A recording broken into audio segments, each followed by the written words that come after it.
स्वागत है आप लोगों का आज के इस वीडियो में, जिसमें हम लोग इटली में फेसिस्टो का उदय से संबंधित महत्वपूर्ण प्रश्न के बारे में जानेंगे, जो सभी एग्जाम के लिए महत्वपूर्ण है।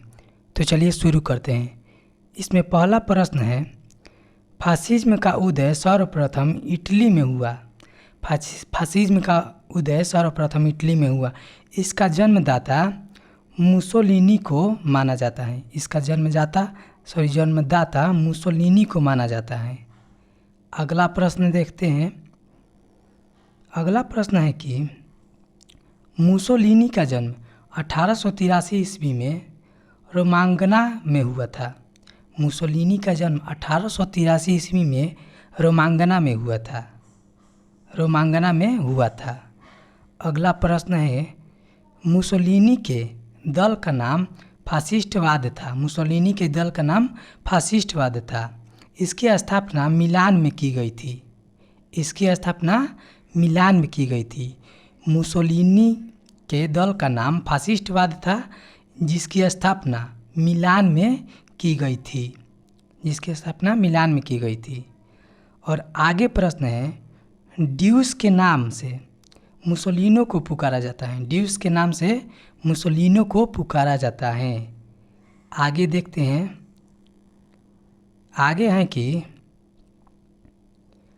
फासीवादी राष्ट्रवाद का समर्थन करते थे। जो फासीवादी होते थे वो राष्ट्रवाद का समर्थन करते थे। फासीवादी दल के स्वयंसेवक काली कमीज पहनते थे।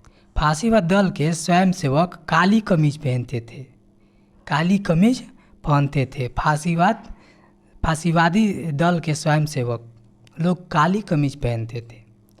और आगे प्रश्न है, मुसोलिनी ने डियाज को सेना का अधिकारी नियुक्त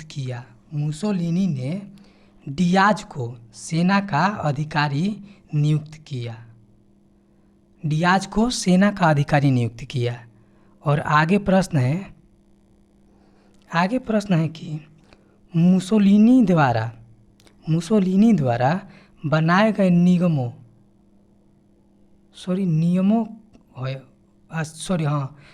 की संख्या 22 थी। मुसोलिनी द्वारा बनाए गए निगमों की संख्या 22 थी। और आगे है राष्ट्रीय निगम परिषद। वहाँ पर नियम नहीं निगमों होगा, सही है। राष्ट्रीय निगम परिषद का अध्यक्ष मुसोलिनी था। जिसकी सदस्यों की संख्या 500 थी।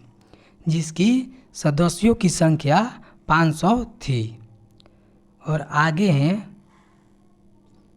आगे प्रश्न है कि grand council of fascist party के सदस्यों की संख्या 25 थी। Grand council of fascist party के सदस्यों की संख्या 25 थी, 25। अगला प्रश्न है, जापान एवं जर्मनी के साथ मुसोलिनी ने रोम बर्लिन टोक्यो दूरी का निर्माण 1936 ईस्वी में किया।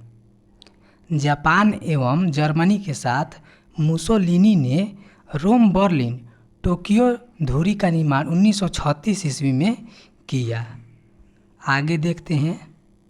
आगे प्रश्न है कि मुसोलिनी ने 10 जून 1939 ईस्वी को द्वितीय विश्व युद्ध के दौरान मित्र राष्ट्रों के विरुद्ध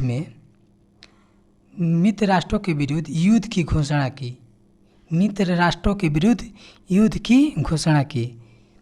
इटली में फासीवाद का अंत 28 अप्रैल 1945 ईस्वी को माना जाता है। इटली में फासीवाद का अंत 28 अप्रैल 1945 ईस्वी को माना जाता है। 28 अप्रैल 1945 ईस्वी को माना जाता है फासीवाद का अंत इटली में। तो आज के लिए बस इतना ही।